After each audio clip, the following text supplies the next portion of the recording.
Ça, c'est moi qui résous le Gear Cube. Mais avant que tu puisses faire la même chose, laisse-moi te montrer comment faire. Avant que la vidéo commence, je te recommande de déjà savoir faire un 2x2 ou au moins une face. Allez, c'est parti. Déjà, on va commencer par la base. Comment tourner le Gear Cube? Pour tourner une face, on doit faire un demi-tour. Et je parle pas de celui-là. Ouais, c'est marrant. Donc si tu tournes une tranche du Gear Cube d'un quart de tour, puis que tu tournes une autre face perpendiculaire à la première, eh bien ça marche pas. Parce que sur ce cube, on doit tourner une tranche d'un demi-tour pour pouvoir tourner une autre face.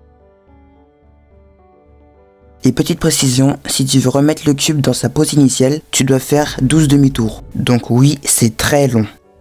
Maintenant que tu sais tout ça, on peut passer à la première étape. Comme je te l'ai expliqué en début de vidéo, il est préférable que tu saches faire une face au 2x2. Parce qu'une face au Gear Cube, c'est assez intuitif. Et je vais pas t'expliquer tous les patterns possibles. Bon, si tu n'y arrives vraiment pas, voici 3 patterns essentiels. Ah, et j'ai oublié de te le préciser, mais tu n'es pas obligé de mettre les 4 coins autour de ton centre. Donc pour le premier cas, c'est quand tu as 2 barres parallèles.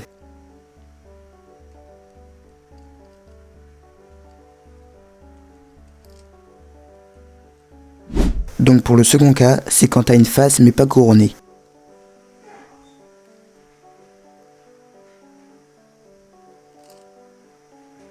Et pour le dernier cas, c'est quand tu as 2 coins opposés.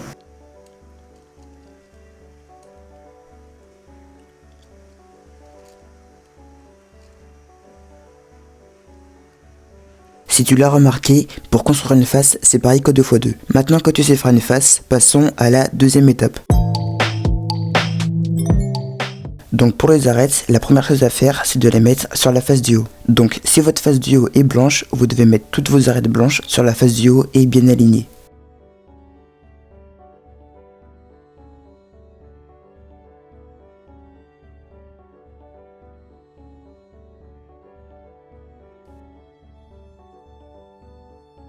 Si une arête est mal alignée, vous avez juste à tourner jusqu'à qu'elle soit bien alignée.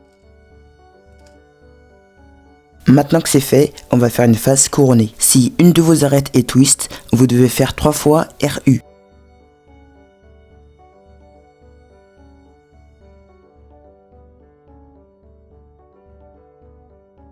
Si 2 de vos arêtes sont opposées, vous devez faire R2, U, R2'. Et si vous avez une combinaison des deux, vous devez faire ces 2 étapes. Et on peut passer à la troisième étape. Si tes centres U et D sont échangés, alors fais R, U2, R'.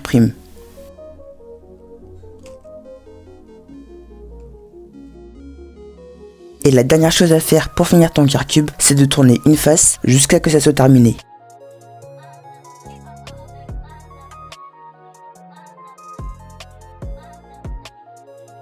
Donc normalement, si tu as tout bien suivi, ton Gear Cube devrait être résolu.